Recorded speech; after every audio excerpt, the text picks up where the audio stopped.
સાથીઓ, તમે બધાએ પોલિયોની દવા તો પીધી હશે, દો બૂંદ જિંદગી કે ક્યારે પીધી હશે? નાના હશો ત્યારે. પણ હવે તમે મોટા થઈ ગયા હોય, ઘરડા થઈ ગયા હોય અને સરકાર એમ કહે કે ભાઈ તમે નાના હતા ત્યારે દવા નથી પીધી, હવે તમે મોટા થઈ ગયા એટલે તમે દો બૂંદ જિંદગી કે પોલિયોના 2 ટીપા પીવો. પેલો કાકો એમ કે ભાઈ અત્યારે કેમ?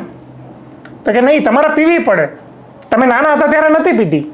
તો પણ હવે આની અસરકારકતા કેટલી?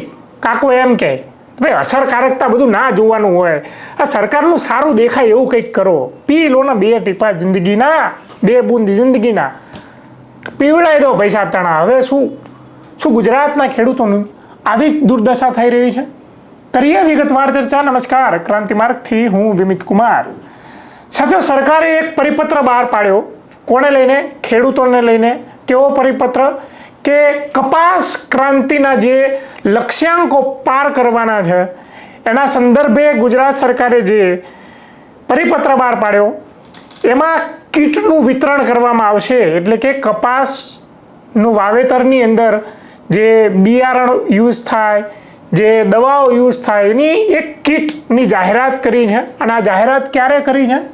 કપાસનું વાવેતર ઓલરેડી થઈ ચૂક્યું છે, એના 1.5 મહિનાથી વધારે સમયગાળો થઈ ચૂક્યો છે. હવે સરકારના ભાન થાય છે કે આપણે કપાસ ક્રાંતિ માટેનું જે મિશન ચાલુ કર્યું છે, યોજના, એના લક્ષ્યાંકોને પાર કરવાના છે અને આપણે હવે યોજનાઓ બહાર પાડવાની છે ને આવા પરિપત્રો બહાર પાડવાના છે.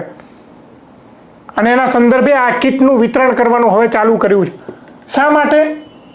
જો તમારે ખરેખર કપાસમાં ક્રાંતિ લાવી હતી, ખરેખર તમારે કીટનું વિતરણ કરવું હતું, તો કપાસનું વાવેતર કર્યા પહેલાં કરવું હતું. હવે 80%થી વધારે ખેડૂતોએ કપાસનું વાવેતર કરી નાખ્યું. હવે આની અસરકારકતા કેટલી? પહેલાં મેં ઉદાહરણ આપ્યું એ રીતે કે પોલિયોના ટીપા નાના બાળકોને એના જ પીવાના હોય, મોટો થઈ જાય ને ઘરડો થઈ જાય પછી એને 2 બૂંદ જિંદગીના આપે. એવી રીતે અત્યારે કપાસનું વાવેતર થઈ ગયા પછી એ કીટનું વિતરણ કરે, એનો શું અસરકારકતા રહેશે? અને જે એમને વાવેતરની અંદર જે બિયારણ યુઝ થાય, જે દવાઓ યુઝ થાય અને એની જે કીટ આપવાની છે એમાં ક્યાંય પણ એની કિંમત લખી નથી. લખ્યું છે બિયારણ બીટી કપાસ 4 પેકેટ, પણ 4 પેકેટની સામે કેટલા રૂપિયા ચૂકવ્યા હશે સરકારે? એવું કાંઈ લખ્યું નથી. શા માટે આ કિંમતો છુપાવી છે સરકારે? ઘણા ખેડૂતો કહી રહ્યા છે કે આ 14 હજારની કીટ હશે. સરકાર જો કે આની કિંમત 4,000 જેટલી પણ નહીં હોય, કારણ કે સરકારે અહીંયા કોઈ કિંમત નથી લખી કે ભાઈ 4 પેકેટ બિયારણ બીટી કપાસના આટલા રૂપિયા થાય. તો શા માટે? શું છુપાવતી હશે સરકાર? એ આપણને સવાલ થાય. તો ત્યારે રમેશ મેર નામના ખેડૂત આગેવાન એ આરોપ લગાવે છે સરકાર ઉપર કે બિયારણ અને દવાઓની કંપનીઓને ફાયદો પહોંચાડવા માટે અત્યારે કટાણે સરકાર આવી કીટોનું વિતરણ કરી રહી છે. જો કે કપાસનું વાવેતર થઈ ચૂક્યું છે તેમ છતાં. પાલભાઈ આંબલિયા પણ આરોપ લગાવ્યા છે અને આરોપની જે સીમા પાર કરી જાય એ રીતે મુખ્યમંત્રીને મૂર્ખ મંત્રી અને કૃષિ મંત્રીને ખુરશી મંત્રી સુધી કહી ચૂક્યા છે. સાંભળીએ પેલા પાલભાઈ આંબલિયાને અને સાંભળીએ ત્યારબાદ રમેશ મેરને. આજે રાજ્ય સરકારનો કપાસ ક્રાંતિના નામે માત્ર ખેડૂતને મૂર્ખ બનાવવા માટે એક નિર્ણય કરતો પરિપત્ર આવ્યો છે. આ પરિપત્રમાં કોઈ સ્પષ્ટતા નથી કે ખેડૂતોને બિયારણ આપવામાં આવશે કે રોકડ આર્થિક સહાય આપવામાં આવશે. નંબર 1, જો બિયારણ આપવાનું હોય તો લગભગ 80% ખેડૂતોએ કપાસ વાવી દીધો છે.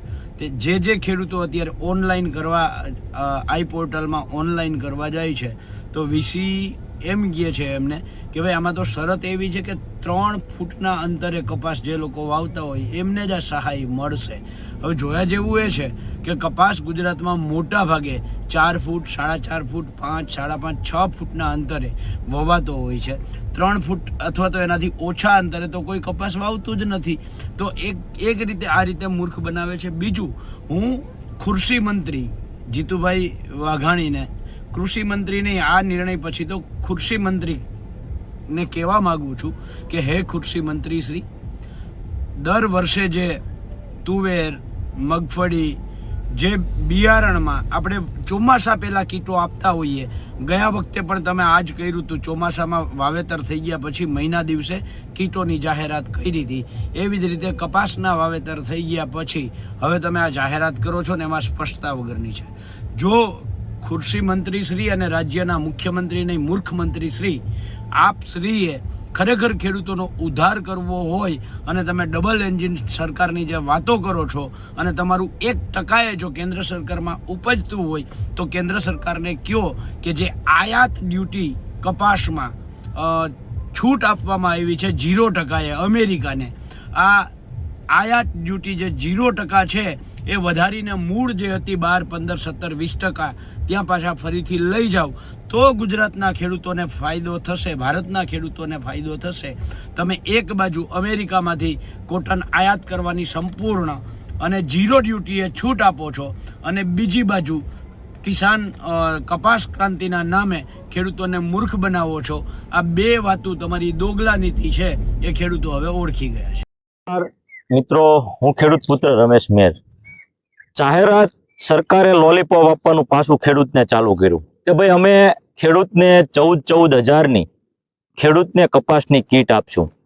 પણ હું એ અધિકારી અને એ મંત્રીને પૂછવા માંગુ છું કે તમને ખબર તો છે કે નહીં કપા ક્યારે વવાય? કપા વાવીને આ તમે જો 1.5 મહિનાનો કપા થઈ ગયો ને હવે તમે કપાનું કીટ આપવાની વાત કરો છો. 14,000ની કીટ આપવાની વાત કરો છો કે એમાં તમે બીટીના 4 પેકેટ આપવાની વાત કરો છો, માલપા તમે લીંબોળીનો ખોળ આપવાની વાત કરો છો, એક તમે દવા આપવાની વાત કરો છો, NPK આપવાની વાત કરો છો.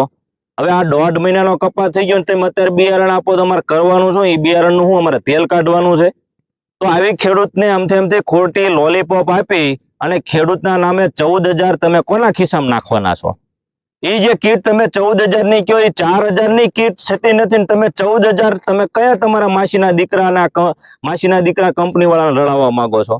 આ ખબર છે કે તમે ખેડૂતનું નહીં પણ ખેડૂતના નામે તમે તમારા માસીના દીકરા, મામાના દીકરા જે કંપનીઓ લઈને બેઠા છે બિયારણની, દવાની, એનો વેપાર કરવા માટેની આ મોટી યોજના છે ખેડૂતના માટે. પણ તમારે એવું કરવું નથી. ખેડૂતના નામે 14,000 ને 28,000ની ખોટી કીટો બનાવી અને ખેડૂતના નામે તમે તમારા કંપનીના મામાના, માસીના જે હવે ભાણિયા તમારા થાય છે, બરાબર, એની તમે અત્યારે વેપાર કરવા સિવાય કાંઈ ધંધો નથી. એ બધો એવો માલ હશે જે કોઈ વેચાતો નહીં હોય, કોઈ ખેડૂતને કામ આવે એવો માલ નહીં હોય. એ બધો તમે આ ખેડૂતને કીટના નામે પધરાવવાનું અત્યારે ષડયંત્ર સરકારનું છે. તો હું અહીંથી કહેવા માંગુ છું કે આવો લોલીપોપ આપવાના ખેડૂતને રવાઈ દો. અને ખેડૂતને પણ કહું છું કે ખોટા આવા લાઈનમાં રહેતા ફોર્મ ભરીને તમારો ખોટો સમયનો અમે ખૂબ વખોડી કાઢીએ છીએ. આવી તમે લોભામણી અને લોલીપોપ આપવાનું બંધ કરો. આવનારા સમયમાં ખેડૂત સમજી ગયો છે આ તમારા લોભામણી સ્કીમમાં ખેડૂત આવવાના નથી. જય જવાન, જય કિસાન. સાથીઓ, આ વિડીયો જોઈને તમને શું લાગ્યું કે કપાસનું વાવેતર થઈ ગયા બાદ આ સરકાર શા માટે આ સ્કીમ લાવી હશે અને આ કીટ વિતરણની વ્યવસ્થા ઊભી કરી હશે? કોમેન્ટમાં જણાવતા જજો. જોતા રહેજો ક્રાંતિ માર્ગ. ઇન્કલાબ જિંદાબાદ.